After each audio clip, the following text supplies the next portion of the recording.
नागलोक के राजा नागेश और रानी नैनिका की एक लौती पुत्री नग्निका बहुत ही सुंदर नागिन थी, जिसके रूप रंग को देखकर तो देवता भी मोहित हो जाते थे।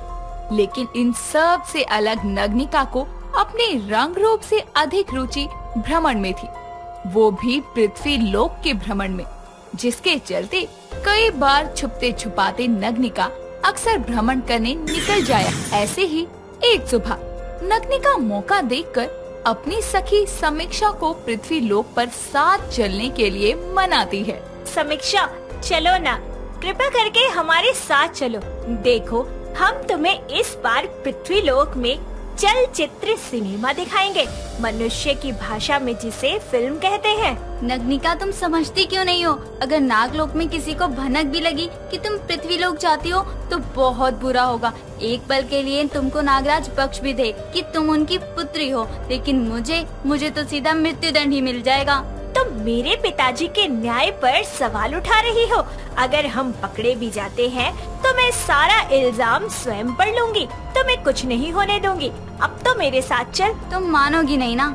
चलो, जो होगा देखा जाएगा। नग्निका समीक्षा के साथ पृथ्वी लोक पर चली जाती है, जहां वो एक बहुत ही सुंदर से सूट में अपनी सखी के साथ फिल्म देखने एक सिनेमा हॉल में जाती है। लेकिन फिल्म के अंत में जब दोनों हॉल से बाहर निकल रही होती है तो हॉल में बैठे एक डायरेक्टर की नजर नग्निका पर पड़ती है और वो उसे देखकर बोलता है, वाओ, इतनी खूबसूरत लड़की। इसका चेहरा तो दुनिया और फिल्म इंडस्ट्री पर छाने के लिए ही बना है।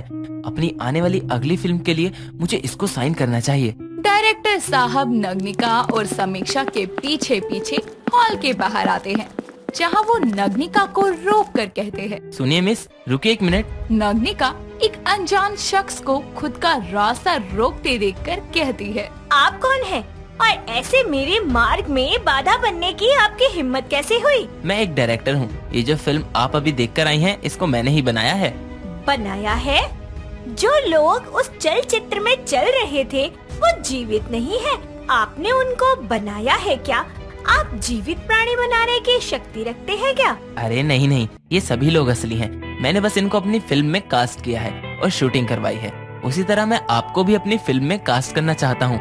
आपका चेहरा बहुत सुंदर है, इसके जरिए आप एक बेहद ही फेमस हीरोइन बन सकती हैं। अगर आपके पास कुछ वक्त है तो मैं आपको ये सब अच्छे से समझाता हूँ। चलिए ठीक है, कहीं बैठकर बात करते हैं। नग्निका समीक्षा के साथ उस डायरेक्टर की सारी बातें एक कैफे में बैठकर समझती है, जहां उसे एक फिल्म के बनने से लेकर सब चीजें बेहद ही आसान तरीके से डायरेक्टर द्वारा समझाई जाती है, जिसको सुनकर नग्निका कहती है, आपने मुझे सब कुछ बहुत अच्छे से समझाया, लेकिन मैं आपको इस वक्त जवाब नहीं दे सकती। मुझे थोड़ा वक्त दीजिए। जरूर, ये लीजिए मेरा कार्ड। आपका जो भी जवाब हो मुझे इस नंबर पर कॉल करके बता दीजिएगा। इतना कहकर डायरेक्टर वहाँ से चला जाता है और नग्निका व समीक्षा भी वहाँ से गायब होकर नागलोक आती है, जहाँ नग्निका खुद को एक हीरोइन बनने का ऑफर मिलने से खुश होकर समीक्षा के गले लगकर कहती है, समीक्षा, मैं अत्यंत प्रसन्न हूँ।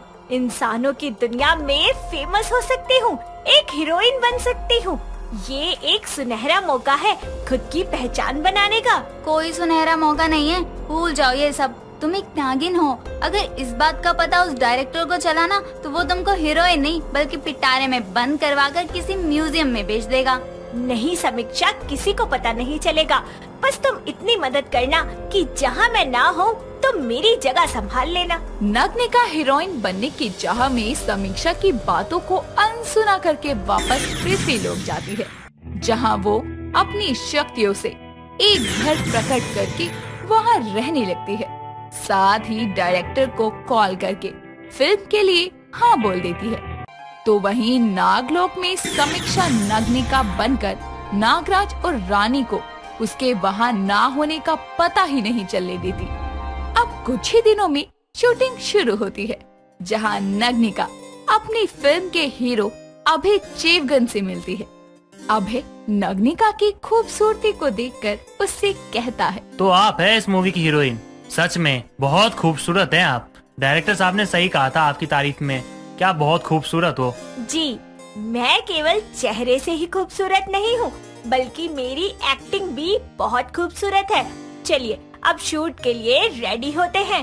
नग्निका की फिल्म शूटिंग शुरू होती है। कई सीन शूट होते हैं। नग्निका और अभय की जोड़ी भी कैमरा में बहुत अच्छी दिख रही थी। कई दिन गुजरते हैं और फिल्म की आधी शूटिंग पूरी हो जाती है।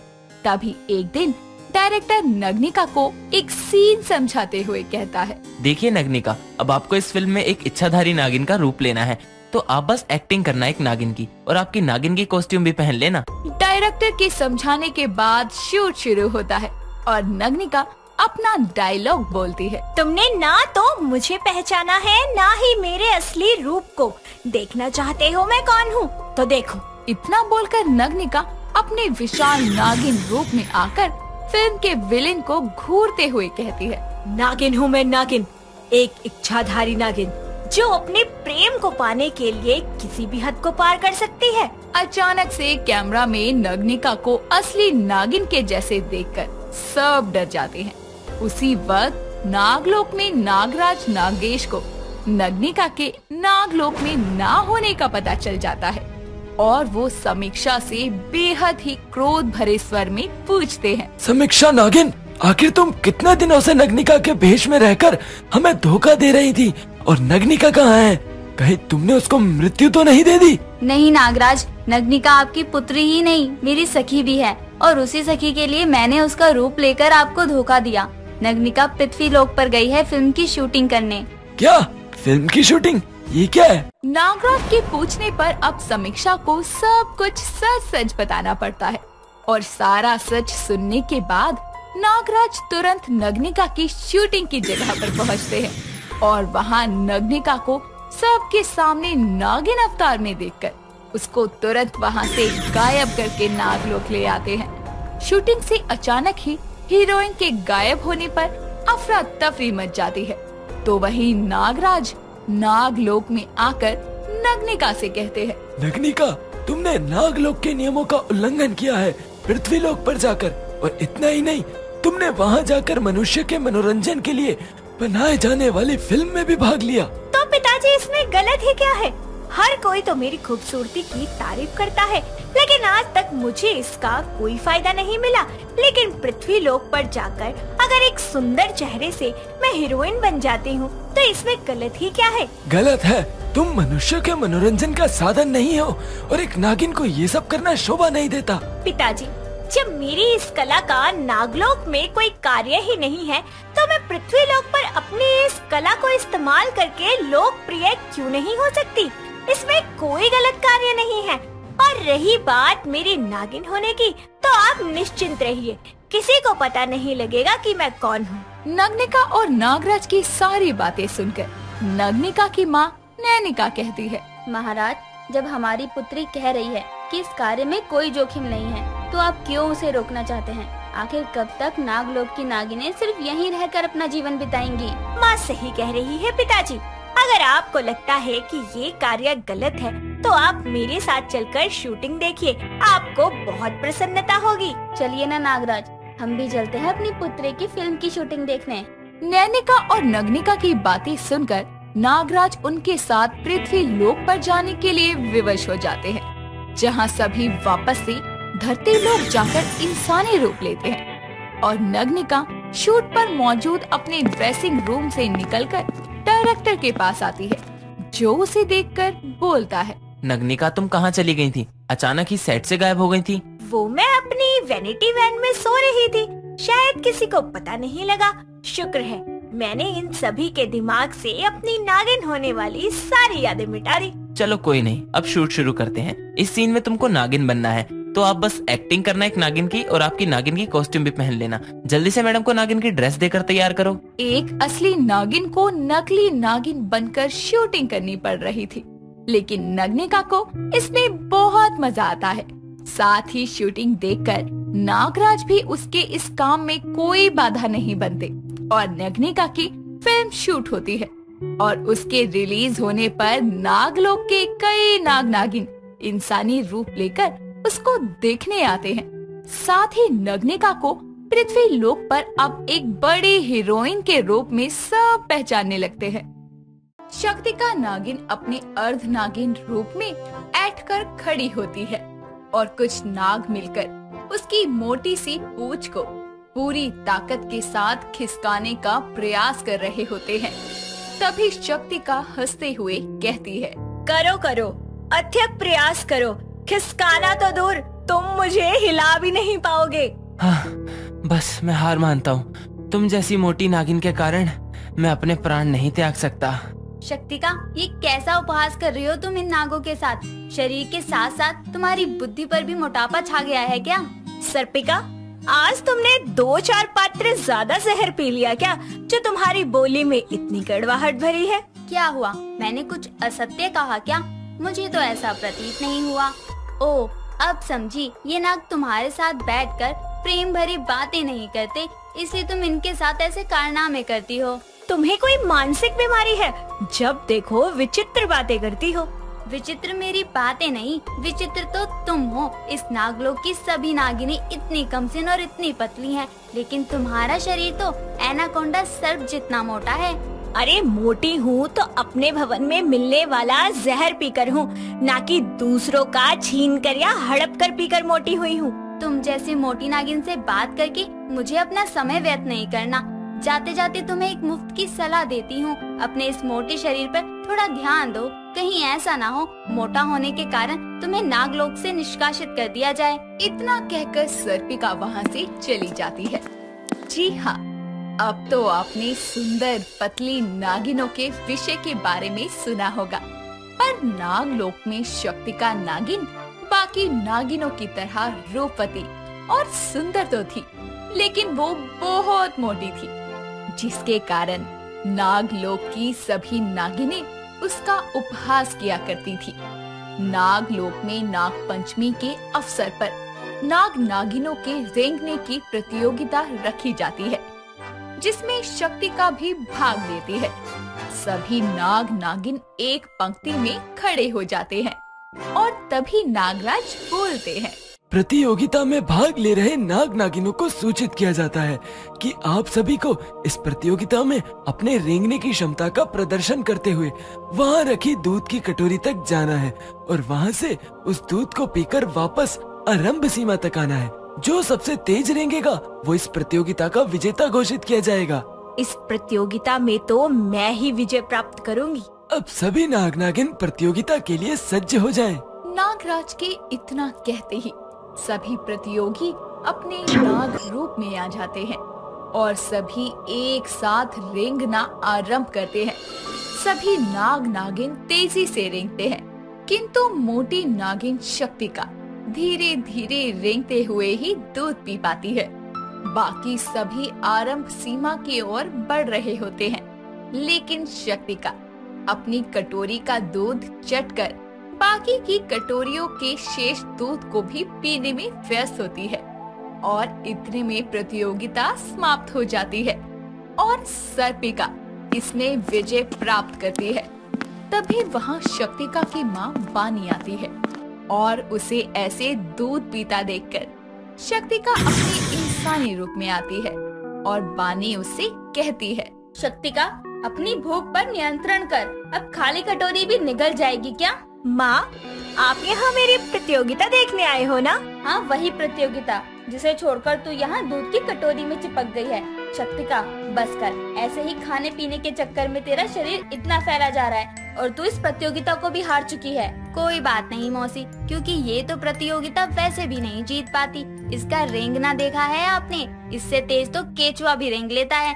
मैं तो कहती हूँ इसे इस प्रतियोगिता के स्थान पर कछुए की प्रतियोगिता में भाग लेना चाहिए था। मुझे क्रोध मत दिलाओ सर्पिका, वरना अपने इस मोटे शरीर से बिना शक्तियों के ही तुम पर ऐसा प्रहार करूंगी ना कि जीतने का घमंड चकनाचूर हो जाएगा तुम्हारा। मुझे जीतने का घमंड करने की कोई जरूरत नहीं। घमंड करने के लिए मेरे पास और भी बहुत कुछ है, तुम तो अपना सोचो। इतना कहकर सर्पिका वहाँ से चली जाती है।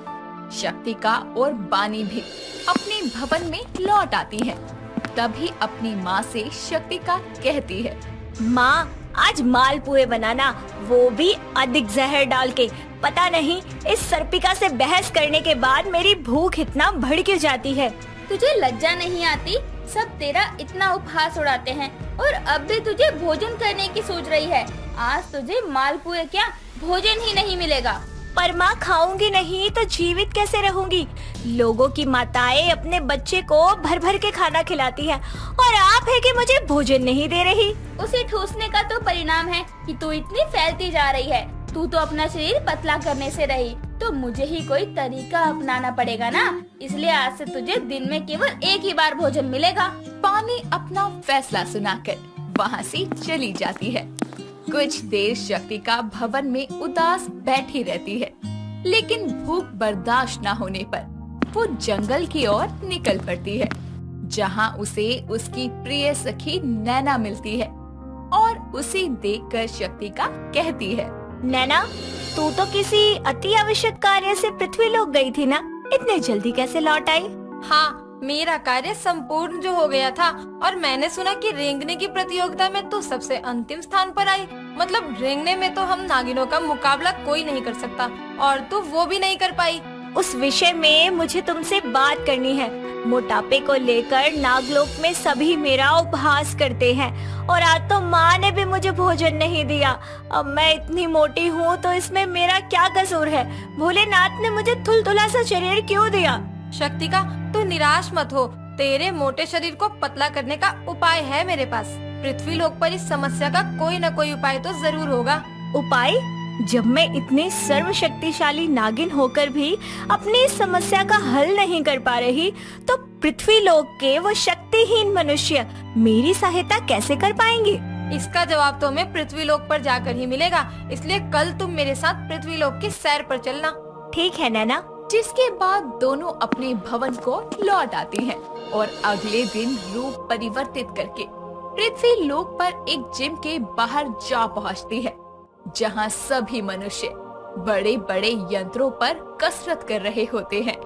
उन्हें ऐसे देखकर शक्तिका बोलती है, नैना, ये तुम मुझे कहाँ ले आई हो? ये सभी मनुष्य इतना मटक क्यों रहे हैं? ये मनुष्य मटक नहीं रहे बल्कि कसरत कर रहे हैं। ये पृथ्वीलोक का कसरत क्षेत्र है, जहाँ तुझ जैसे मोटे मनुष्य अपना भार कम करने आते हैं। मतलब इनकी तरह कसरत करने से मेरा मोटा शरीर पतला हो सकता है? हाँ बिल्कुल, तभी तो मैं तुझे यहाँ लेकर आई हूँ। चल हम कसरत क्षेत्र के अंदर चलते हैं। जिसके बाद दोनों जिम में जाती हैं। वहाँ का एक स्टाफ मशीन को चालू कर देता है, जिसे देखकर शक्तिका कहती है, ये यंत्र तो बड़ा ही अद्भुत है, स्वयं ही चले जा रहा है। किंतु अब मुझे करना क्या है नैना? जैसे बाकी मनुष्य इस पर चल रहे हैं, तुझे भी वैसे ही चलना है। और क्या, चल चढ़ जा इस पर। किंतु इस चलते हुए यंत्र पर चढ़ूं कैसे? ये तो रुक ही नहीं रहा। प्रयत्न करो शक्तिका, तुम ये कर सकती हो। नैना के इतना कहने पर शक्तिका ट्रेडमिल मशीन पर चढ़ती तो है, लेकिन चढ़ते ही साथ वो गिर जाती है। उसे देखकर जिम में मौजूद सारे लोग हंसने लगते हैं। उन सबको ऐसे हंसता देखकर नैना और शक्तिका वहाँ से गायब होकर दोबारा नाग लोक आ जाती है। तभी शक्तिका अपनी कमर पर हाथ लगाए हुए कहती है, हे भोलेनाथ, मेरी तो अच्छी खासी कमर तोड़ दी पृथ्वीलोक के उस स्वचालित यंत्र ने। सच में ये पृथ्वीवासी भी कैसे कैसे यंत्रों का प्रयोग करते हैं अपनी समस्याओं के लिए। अच्छा हुआ हम वहाँ से सही समय पर लौट आए। अब मैं कभी नहीं जाऊंगी पृथ्वीलोक पतला होने के लिए। नागलोक में ही रहकर तपस्या करके अपने शरीर को पतला करूंगी। हाँ, यही सही रहेगा। तपस्या करना इससे तो आसान ही होगा। जिसके बाद से शक्तिका दृढ़ निश्चय कर भोले की तपस्या करना शुरू करती है।